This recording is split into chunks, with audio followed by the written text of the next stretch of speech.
Hello and welcome back to my channel, and thanks for rejoining me with my solo HeroQuest campaign. We had been spending a bit of time away from the dungeon. We had a bit of interlude in the town. We had been purchasing equipment and performing some downtime activities, which had kept us quite busy. We are now ready to return to a dungeon environment, so we're going to embark in our next quest, and the best way to do that is to look at our quest checklist. So read campaign introduction from Mentor, our Sage Wizard Guide. So we've just completed the rescue of Sir Ragnar. He was delighted to be rescued. He gave us a lot of high praise in his own idiosyncratic way. He's quite a character. The Lair of the Orc Warlord. So this is this chap Ulag, who was responsible for the kidnapping of Sir Ragnar. Prince Magnus has ordered that the Orc Warlord Ulag, who was responsible for the kidnapping of Sir Ragnar, should be sought out and killed. Whoever kills Ulag will be rewarded with 100 gold coins. Any treasure found in Ulag's stronghold may also be kept. So, a tantalizing prospect. We roll a d6 for each character and assign this to determine the order of play, and sort character boards into sequence from left clockwise. Place 2 to the left of the board and 2 to the right. Okay, I will do that, Mentor. So Mentor says, okay, let's get your characters. We've got our little figures with their rather idiosyncratic painting styles, but we won't go into that. We are going to roll a dice for each. So get all my d6 out. I better get some more coloured ones. Here's some here. So let's do this for these guys. Bit of differentiation there. So we'll roll these two. We get a 6 and a 1. And we'll roll these two. And we get a 3 and a 2. So we have a clear order. We've got the dwarf last, the barbarian second, no, it's third from last, the elf is first, and the wizard is second.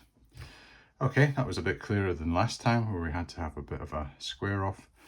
So the elf is going to be going first, and his tile comes to the far left for me. So I'll put the elf's tile here. Get these bits of equipment out of the way. Treasure cards. There is a lot of table clutter in HeroQuest. Because I've only got a limited space to show you, I've got to kind of fit it in roundabout. We've got the dwarf and we've got the barbarian. So I'm going to put them there just now because we're not actually using all that area, that real estate, for want of a better term. So let's get these off. And what we noticed from last time is that, remember, we did experience some activity in the when we were out in the town and basically away from the dungeon. And both the barbarian and the dwarf, they had been frequenting the local taverns, and they were allowed to reveal the wandering monster in the next dungeon. And I can tell you that the wandering monster for this stronghold is an orc. And also they would get +1 defense dice the first time they encountered one. So I have to remember that. I will have a little marker, maybe have a little red marker against each. So the barbarian can have that one and the dwarf can have that. The elf had been doing a bit of, I think it was training, yeah, and a bit of he actually opted for a bit of mine training. So he's got +1 mine points in this adventure. So his mine points are going to be going up to 5 instead of 4. And the wizard had a blessing token. And what that meant was that I think he could use this to reroll a defense, a shield roll, a defense roll, or a trap, I think. I'm just trying to remember the exact wording of the item. So we had been the outside world, I called it, and it was downtime activities, and the wizards was 4, and he had, yes, the religious pilgrimage he had been involved in. He gained 1 blessing token. He can discard this to re-roll 1 defense die or ignore 1 trap. So that's quite a nice little gift from the gods. So what I'll do is I'll put a little token on the wizard. I don't really need to do anything on the elf. I'll just remember he's got 1 more mine point. So that is all our downtime activity inventorized on our characters. We also purchased some equipment, and the barbarian got a shield, so he gets 1 extra combat dice and defense. So I'll put that on his card for the time being. The helmet went to dwarf, so he gets 1 extra combat dice in defense because of his helmet. Nice big horned helmet he's got. And the wizard got this staff, and the staff allows you to roll 2 combat dice in attack, which is better than his 1. And the staff may also be used to attack diagonally. So that's pretty useful. So we'll put that on his... so quite a versatile little weapon, that.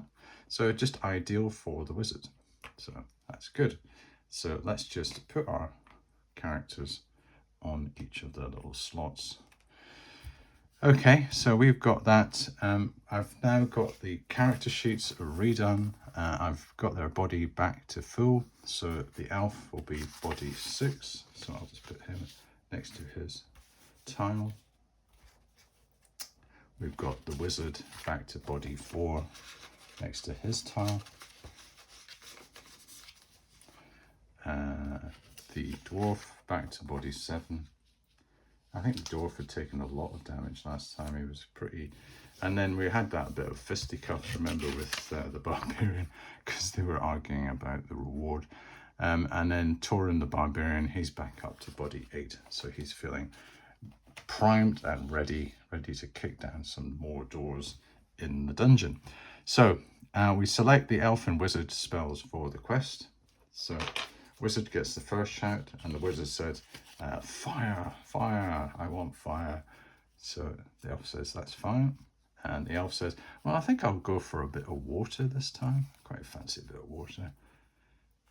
And the wizard gets the rest. So that's that done. We shuffle the treasure cards. I've shuffled them already, but I'll just give them another quick shuffle. Put them 2 up here. What's next? Have character sheets ready. Got tick. Select the quest from the quest book and read the mission. Well, I think I've done that already. I think, am I just getting it the wrong way around? Oh, that's the campaign introduction from, yes.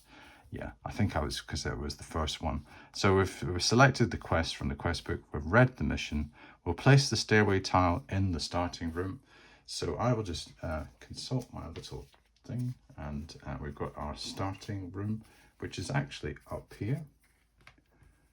And you might have noticed I've actually lost my tile, so I had to actually create my own one. And I think that's okay. It's probably from a distance, it doesn't really look too different. So I've given it a bit of lacquering. It's kind of got, it's not going to chip or anything, which is quite good. Place the stairway tile in the starting room. Place the models in order on any square next to the stairway tile. So I think I'm just going to do it in the order that they are around the table. We've got our barbarian, and we've got our dwarf. Okay. What's next in our list? Place the model's room contents and doors are placed on the door, on the board. So I need to get a door. There is a door in this room and it is here. What next, pray? Begin with the first player and perform character actions. Resolve any impulse checks as necessary. I remember explaining that in our last adventure. Resolve monster actions according to their guidelines. Use the post-combat comment feature or in-game quip mechanic. Well, I have been doing that and I have upgraded and added to that, so we're going to have plenty of new options. And also time recognition, take a skull token if no monsters are on the board in Morkar's turn. And we're also going to have this rule that because we have got equipment, I'm going to say that if we roll black shields in an attack, or if we roll all black shields in defense, we will lose an item of equipment. So it's either going to be a defensive one if it's used in a defensive capacity, or an aggressive one like a weapon if it's used to attack. So I'm going to bring that little house rule in. I thought that would be quite interesting and see how that one plays out. Okay, good. Right, I think we are ready to begin. So I will get rid of that sheet. Remember we do have this overall matrix of actions for the characters, and this will try to keep them to type. This is trying to give us a bit of almost a bit of AI on the characters without having AI, and I can use this as a guideline on how each of my characters should be behaving.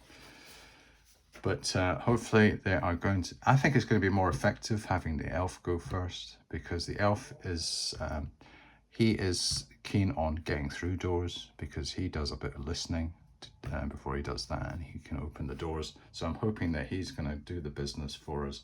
So let's get our 2d6 ready.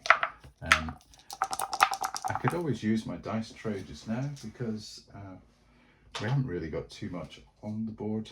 So let's do that now. Just have that here so you can see it. And we get a 5. So he says, okay, what am I going to do first? Should I search this room and then move?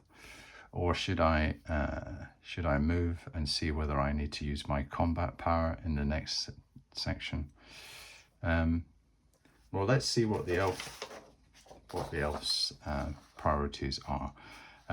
So opening a door, he's cautious, listens for sounds first. Searching for treasure, observant, looks for hidden compartments. Searching for traps, observant, quick scan, would prefer treasure first. Crossing, so yeah, and the optimum party strategy would be always search for traps first, then treasure. So he'll say, okay, what I'm going to do is, unless I roll a 1, in which case I would search for treasure, I am going to search for traps in this room. And he says, yes, I will search for traps. And the Morkar player says, well, actually, I'm just looking at my key and there are no traps in this room. So what we'll do is we'll put, I was going to use my little red token for the time being to say we have searched for traps. So there's no traps. He still has some movement left. So what he'll do is he'll move over to the side of this door here. He says, I'm not going to go through the door yet. I'm going to wait for us to kind of group ourselves and get ready. There's no use just hurtling myself forward in this adventure at this rate. So we're on to the wizard, and the wizard says, okay, seeing that you've already searched for traps, I'm probably best placed. Surely I am best placed to search for treasure. So he's reluctant to approach a door directly, and he will always suggest the dwarf checks that first. He is interested in magical artifacts or scrolls, searching for treasures. and he will not want to search for traps because he'll say, are you quite sure it's safe? I will perform it if forced. So I think it's right down the magic users, the wizard's street to say, yep, I'm going to search for some treasure. So we're going to draw the treasure card and let's see what we get. Whoa. As you are busy searching, a monster stalks up on you and attacks. The evil wizard player should place the wandering monster shown in the quest book for this adventure in any square next to you. The monster attacks immediately. All right, so the wizard, and this is what I do when I get the wandering monster card. What I do is I actually shuffle it back into the pack. So that makes it even more deadly. So what has the wizard been doing? He goes, oh, gulp, what have I done? I'm going to have to take on one of these awful, pray tell me, barbarian, what is the wandering monster in this dungeon? And he says, well, I believe they are orcs. And this little orc, I don't know where he must have just been hiding, maybe hiding in the shadows. He pops out and he says, I am an orc. I am going to do you a bit of damage. And of course, we do get our little quip because orcs, in fact, I have a special orc quip.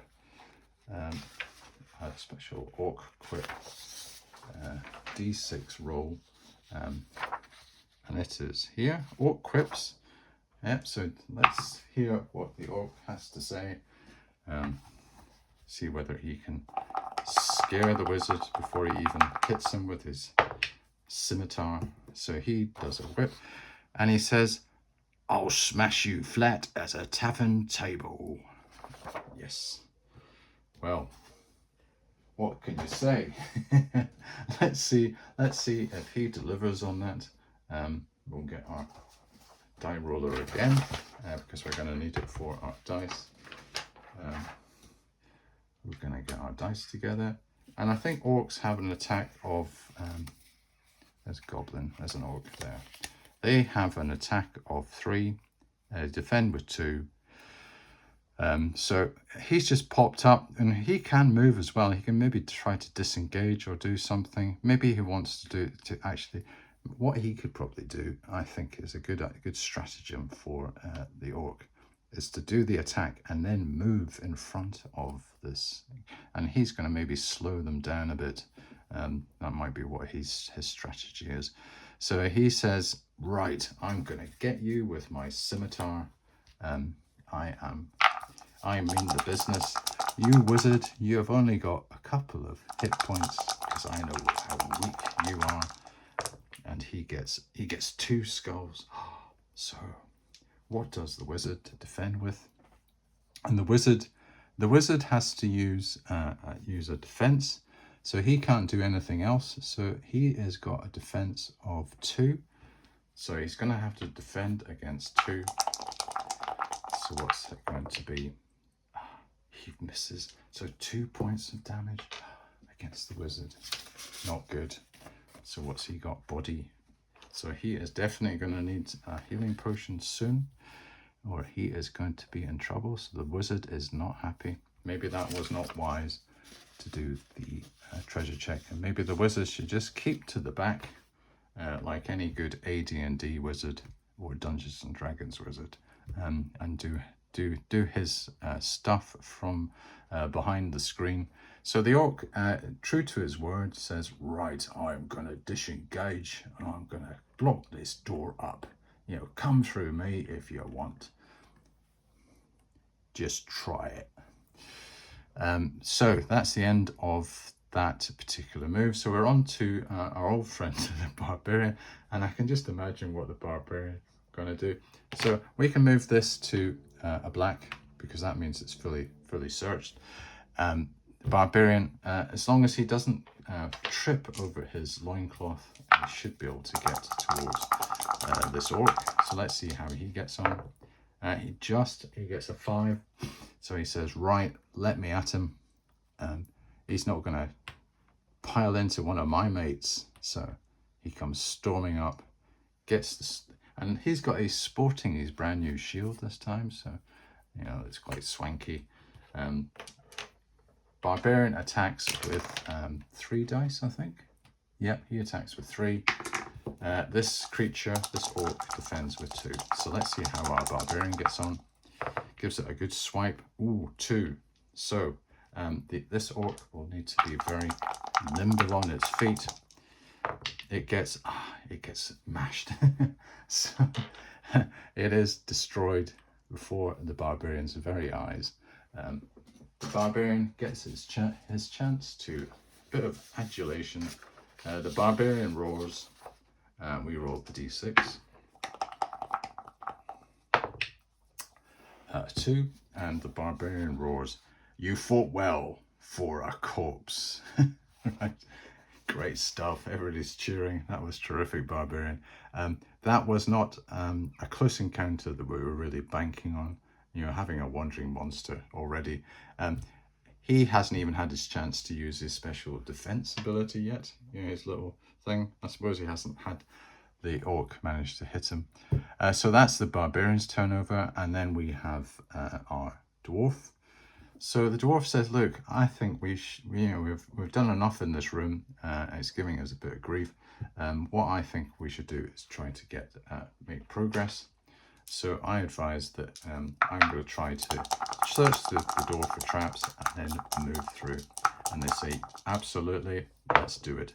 So he gets a phenomenal 11 on his move. So let's do him. So we do 1, 2, 3, 4, 5.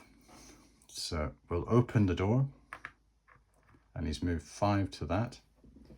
So I'll get an open door sign, and we say, "Morcar, what is beyond the door?" And Morcar says, "Right, what I have for you is there is a door, and it is on the opposite side, and it is here. And I also have I've got a broken table.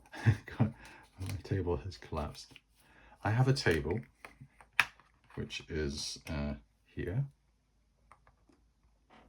and I also have 2 of these little fellas, 2 goblins, and now the goblin, there's a goblin to this side, and there is a goblin to this side. So what is the dwarf going to do? Is he going to go on through and start getting torn into them? I think he is. He says, "Right, enough of this nonsense. Let me at them. Let me through that door if I can manage." He squeezes through. He's getting a wee bit stout, maybe for a dwarf, and he goes straight for the one ahead of him. The goblins, they're either a bit surprised or they're going to have a bit of a witty riposte. Let's find out what they've got to say. And again, I've got a little specialized goblin quip that might be appropriate to the situation. So let's find out what we could do each, because we do have 2. So we'll do the one that he's charging into, and he says 2. He says, too slow. Goblins got your toe."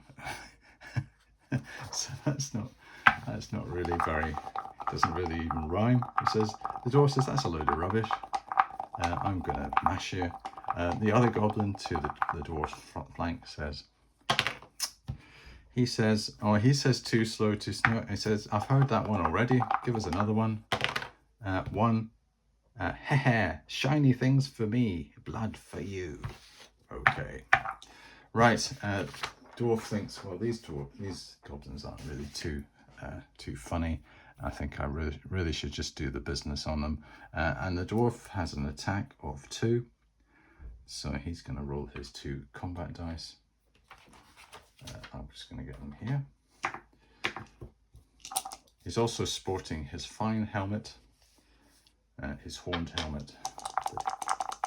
So try and get your little axes through that.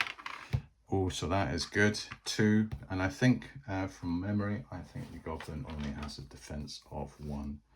So yes, he only defends with 1 dice. So this goblin expires before the dwarf. The dwarf gets his chance to have a little bit of an adulation on that successful strike. And he says, the dwarf grunts and grumbles and says, 6, by my beard, that was a fine chop. So he certainly was. Well done, dwarf. Everyone's saying that was terrific. You've still got someone to your flank, so you better watch out. That is the end of the player's turn. So it is now the Morcar player character's turn. He does have a monster on the board, so we're not going to take a skull token. So he misses out on that particular chance. So he's got this goblin here, and what the goblin does is it says, right, I'm going to maybe have another little quip, because I don't know how much longer I've got to last on this world. Let's see if I can give us... so he does the too slow, goblin's got your toe. And the dwarf said, have you not got a different tune for me? This isn't really very entertaining. But the goblin does have 2 attacks. The dwarf will defend with 1 extra dice. And because this isn't the wandering monster type, he doesn't get anything extra either. So the goblin is going to attack with 2. It gets 1. So our dwarf will defend with 2 plus 1. He'll defend with 3. So he stands a good chance.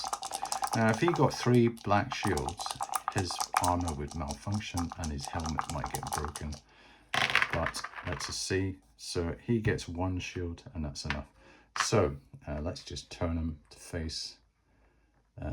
Maybe it bangs off his helmet. He goes, yes, this helmet it paid dividends. All that loot that I managed to extract from that last dungeon, it has been well deployed on this helmet. So that is the end of the Morcar turn. We go back to the players. And maybe what we can do is maybe have 1 more round of the players. Might be able to fit that in before I take a bit of a break. But let's see how we get on. So the first player will be the elf. So let's get the elf. There's nothing more to search in that room. However, maybe he wants to help the dwarf out. So let's see what he's going to do. He gets a 10. So he pops through. He goes 1, 2. So he can't really get past. So this is a bit of a problem because that goblin is there. Yeah, that's interesting. There's no way for him to get through. Unless he can use maybe a magic spell. But that would be a bit of a waste, I think. So let's see what he's got magic-wise. Wall of Mist. Oh, this spell may be cast on any one player. That player may then move unseen through spaces that are occupied by other players or monsters the next time he moves. Well, he hasn't really played. He's moved first. Water. Oh, there's the Water of Healing. That might be quite good to cast on the wizard. Maybe he should do that. We'll wait and see. Sleep. This spell will put 1 monster or player to sleep. They may try to defend themselves by rolling 1 die per mind point. If they manage to roll a shield, they are unaffected. Once put, maybe I should leave that for a bit later, or should I just put this goblin to sleep and get him out of the way? Yeah, go on. Let's do the sleep spell. That gives the elf something to do when he jumps in. So he says, ad somnum. This spell will put 1 monster or player to sleep and they may try to defend themselves by rolling 1 die per mind point. So how many mind has the goblin got? If he managed to roll the shield, they are unaffected. So he's only got 1. So if he managed to get one of his shields, his monster shields, he is on. But so that is a normal shield, so that doesn't count. So the goblin falls asleep. And I presume we do the business on him, a bit like what we had in my AD&D campaign, where we had 10 goblins fall asleep, and it was rather gruesome. The the slaughter thereafter. But I suppose that's what happens when you get a sleep spell. So that we can discard that, and that's well done. And I say, good on you, elf. That's exactly what the type of teamwork that we like. What have we got next? We've got our wizard. So the wizard says, well, I'm not feeling too clever. I can maybe do a bit of healing, but I don't really want to do anything outrageous. So maybe what I can do is I can just go into this room. I've got to roll my movement first. Let's see what I get. You know, the thing is, if the wizard searches for treasure and he gets another wandering monster, he could actually, you know, that could be the end of it. So 8. So 1, 2, 3, 4, 5, 6, 7, 8. So he's just going to move here. And he said, look, I don't really think I should do anything that's going to jeopardize me. I don't really want to search for treasure because the last time I had that wandering monster jump out at me, and if that happens, it's game over. So what I should do is I should maybe search for traps. I don't really like to do that, but if I'm forced to do it, so unless he gets a 1 where he will adamantly just refuse. Oh, he does. So he says, right, I'm not going to do anything. I am not going to do anything at all. Although maybe he is going to be a bit reckless. And again, if he gets another 1, he goes absolutely AWOL. Oh. What is going on? So the wizard, not only does he kind of throw his toys out of the pram about the whether he searches for traps, but he decides, right, I'm just going to risk it again. I'm going to take this top treasure card and see what I get. Gold. Foolishly left unhidden lies a small box containing 25 gold coins. Record the money on the back of your character sheet. You're right. So, and that is removed. So he gets 25 gold. And it is a small box. The box of gold. Nice one. So that was a bit of a high-risk strategy, and it also came after a couple of wobbles of his character. So maybe he's not really... He's been on this religious retreat. Maybe it hasn't really done him as much good as we thought. He does get a blessing. He's got his little blessing token that he can use, but it doesn't really have too much effect there. So that's the end of the wizard's turn. He's done his bit, but he's got 25 gold, which is really good. So let's find out what our barbarian gets up to. And you think, right, there's nothing left for me to do in here. I may as well come and join the action, see what's going on. So let's find out. Let's find out what's going on. So 10. So he goes 1, 2, 3, 4, 5, 6, 7, 8. Is he going to wait for anybody to check? I don't think so. I think he's just going to boot that in, unless he gets a 1. A 1 he will not. So he just decides, right, I'm just going to forget it. I'm pent up aggression. I am just going to kick that door in. So what he does is he smashes the door. We have an open door here. And what else? And Morcar says, right, okay, so you've been a bit reckless, barbarian. However, you might be on the lucky side, because we have got, in this room, we have got a door, closed door over here, and we have